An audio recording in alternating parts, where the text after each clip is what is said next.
अनेक वेळा प्रथाच्या साड्यांबद्दल मला डायरेक्टली इनडायरेक्टली असा फीडबॅक ऐकायला मिळतो की प्रथाच्या साड्या खूप महाग असतात. बापरे, प्रथामधनं साडी घ्यायची म्हणजे भुर्दंड नक्की. तर असे काही प्रथा आणि प्रथाच्या साडीच्या प्राइसेस ह्याबद्दल मला काही गोष्टी तुमच्याबरोबर शेअर करायच्या आहेत. व्हिडिओ नक्की शेवटपर्यंत बघा.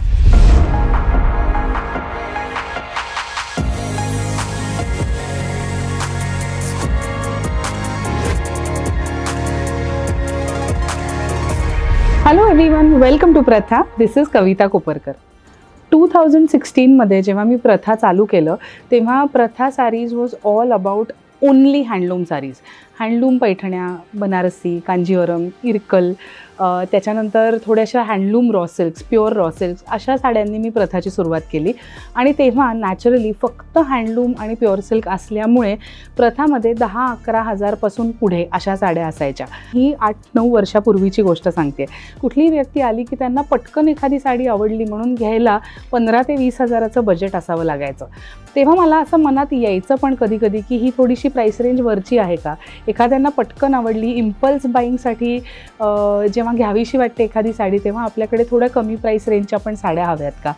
ह्याच प्रॉब्लेमला ॲड्रेस करण्यासाठी 1-2 वर्षापूर्वीपासून मी प्रथामध्ये थोड्या casual saris, linen saris, silk cotton, हँडलूममधलीच थोडीशी सिल्क कॉटन, लिनन कॉटन ही रेंज आणायला सुरुवात केली. आणि त्यानंतर अंगाला चांगल्या वाटणाऱ्या, बॉडी फील चांगला असणाऱ्या, करकरीत न वाटणाऱ्या, न टोचणारी जर अशा प्रकारच्या पॉवरलूम साडीसुद्धा मी प्रथामध्ये इंट्रोड्यूस केल्या. याच हेतूने की कोणीही प्रथामध्ये आलं तर त्यांना पटकन एक त्यांच्या आवडीची साडी घेता यावी. आज जर तुम्ही प्रथामध्ये आलात, आमच्या भांडारकर रोडच्या स्टोअरला आलात किंवा ऑनलाईन प्रथाच्या वेबसाईटवर जरी खरेदी केली तरी तुम्हाला 2,500 पासून पुढे, काही तर 2,000 पासून पुढे पण तुम्हाला साडी रेंजेस बघायला मिळतील. तुम्हाला वेडिंग गिफ्टिंग करायचं असेल तरी 2,500 ते साधारण 5,000 ते 6,000 ह्या रेंजमध्ये भरपूर साड्या तुम्हाला, फेस्टिव्ह साड्या, सिल्कच्या साड्या, क्रेप साड्या, टसर्स, सेमी टसर्स ह्या प्रकारातल्या गिफ्टिंगसाठी सुद्धा बघायला मिळतील. सो आता असं नाही राहिलेलं की प्रथाच्या साड्या महाग आहेत.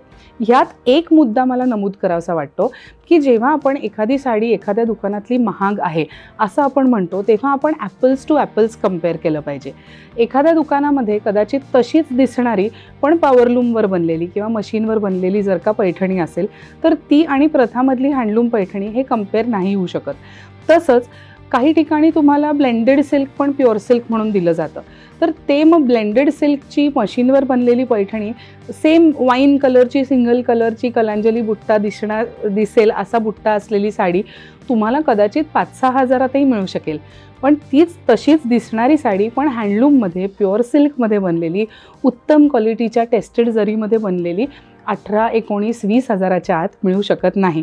त्यामुळे जेव्हा तुम्ही प्रथाच्या साडीचं प्राइसिंग कम्पेअर कराल किंवा कुठल्याही दुकानातल्या साड्यांचं प्राइसिंग कम्पेअर कराल तेव्हा त्याच प्रकारच्या दुसऱ्या साडीचं दुसऱ्या शॉपमधलं किंवा दुसऱ्या ब्रँडचंच तुम्ही कम्पेअर केलं तर तुम्हाला खरी कंपॅरिझन कळेल. आणि जर अशी कंपॅरिझन तुम्ही केलीत तर प्रथामधल्या सर्व साड्यांचं प्राइसिंग हे अतिशय कॉम्पिटिटिव्ह मार्केटमध्ये जे प्राइसिंग चाललेलं आहे तेच तुम्हाला बघायला मिळेल. अजून एक महत्त्वाची गोष्ट, जेव्हा एखादा ब्रँड एस्टॅब्लिश होत असतो, तो ब्रँड एस्टॅब्लिश करताना सोशल मीडियासाठी आम्ही कॉन्टेंट बनवतो, फोटोशूट्स करतो, मार्केटिंग एफर्ट करतो, फिजिकली एखादी जागा घेतो, एखादं दुकान बनवतो. ते दुकान भरण्यासाठी भरपूर सारा स्टॉक साड्यांचा आम्ही त्याच्यामध्ये इन्व्हेस्ट करतो. हे सगळं जेव्हा करतो तेव्हा एक काहीतरी त्याच्यासाठी गरजेचं असं प्राइसिंग आम्हाला करावं लागतं. एखादी बाई घरी बसून ऑनलाईन जेव्हा साड्या विकते की फक्त एखाद्या व्ह्यूअरकडनं फोटो मिळवते आणि ते पुढे तिच्या व्हॉट्सॲप ग्रुप्समध्ये सर्क्युलेट करते आणि मग त्यातनं लोक सिलेक्ट करतात, तशी साडी विकताना त्या बाईकडे किंवा त्या माणसाकडे, त्या पुरुषाकडे त्या साडीचा स्टॉक हातात नसतो. रिलायबिलिटी कोशंट खूप कमी असतो. व्हरायटी तुम्हाला डोळ्यांनी बघायला एका वेळेला मिळणार नसते. अशा प्रकारचं जेव्हा तुम्ही शॉपिंग करता तेव्हा ती व्यक्ती जी तुम्हाला ऑनलाईन सेलिंग, रिसेलिंग करत असते त्या व्यक्तीला वरती फक्त ₹200 लावले किंवा ₹500 लावले किंवा ₹100 लावले तरी ते परवडणार असतं, कारण तिची कुठलीही इन्व्हेस्टमेंट, रेप्युटेशन हे त्याच्यामध्ये पणाला लागलेलं नसतं. तर हा इन्व्हेस्टमेंट आणि त्याच्यामध्ये लागणारे कष्ट, ती ब्रँड एस्टॅब्लिश करायला लागणारा टाईम हा सुद्धा आपण कुठलीही साडी विकत घेताना कन्सिडर केला पाहिजे.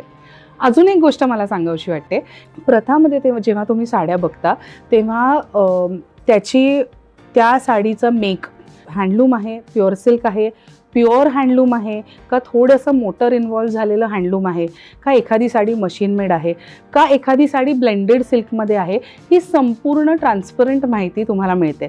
प्रथामध्येच तुम्हाला 4-4.5 हजारपासून ते 1.5-2 लाखापर्यंतच्या पैठण्या बघायला मिळतील. आणि ही रेंज आम्ही आणल्यामुळे आता खूप ट्रान्सपरन्सी वाढल्यामुळे आम्हाला आता उलट असा फीडबॅक येतो की खूप सुंदर रेंज आहे, आता प्रथाच्या साड्या पूर्वीसारख्या महाग वाटत नाहीत, काय तू बदल केला आहेस ज्याच्याने तुझ्या साड्या आता आम्हाला खूप compare to the market prices अशा वाटतात. सो हे त्याचं कारण आहे. अजून एक कारण त्याच्यामध्ये असं आहे की जेव्हा मी प्रथा स्टार्ट केलं तेव्हा आपण सोर्सेस शोधायला लागतो, व्हिवर्सपर्यंत पोचायचा प्रयत्न करतो, तसा मीही प्रयत्न केला. हे सोर्सिंग करताना अनेक ठिकाणी मिडलमॅन इन्व्हॉल्ड असतात. मिडलमॅन म्हणजे काय, तर व्हिवरच्या नंतर एखादा माणूस त्या व्हिवरकडनं साडी घेऊन पुढे विकतो किंवा त्या व्हिवरपर्यंत कस्टमर घेऊन येतो, तर ह्याला मिडलमॅन किंवा एजंट असं आपण म्हणतो. त्याच्यानंतर होलसेलर्स हा पण मध्ये एक पायरी असते की होलसेलर्स व्हिवरकडनं साड्या घेतात आणि मग ते पुढे रिटेल दुकानांना विकतात.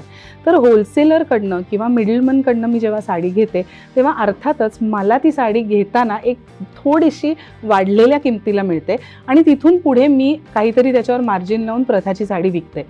पण 6-7 वर्षाच्या मेहनतीनंतर आज आता आम्ही खरोखर व्हिवर्सपर्यंत, व्हिवर्सच्या फॅमिलीजपर्यंत, व्हिवर्सच्या घरामध्ये पोचलेलो आहोत. हजारो व्हिवर्स प्रथाशी कनेक्टेड आहेत, भारतभरातून व्हिवर्स कनेक्टेड आहेत आणि त्यामुळे बेस्ट पॉसिबल प्राइसेसला प्रथाला साडीज प्रोक्युअर करता येतात आणि त्यामुळेच तुम्हाला अत्यंत जस्टिफाईड प्राइसेसला त्या साड्या मिळतात. आय होप तुम्हाला ह्याच्यातनं छान माहिती कळली असेल, आमचं काम त्याच्यामागचं समजलं असेल आणि प्रथाच्या साड्या महाग आहेत असं तुमचा गैरसमज नक्की नाही होणार अशी माझी खात्री आहे.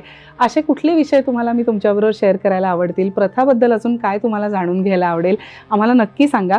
प्रथा बाय कविता कोपरकर या यूट्यूब चॅनलला सबस्क्राईब करा, नोटिफिकेशनचा बेल आयकॉन नक्की प्रेस करा म्हणजे तुम्हाला पुढच्या व्हिडिओजचे अपडेट्स मिळत राहतील. धन्यवाद.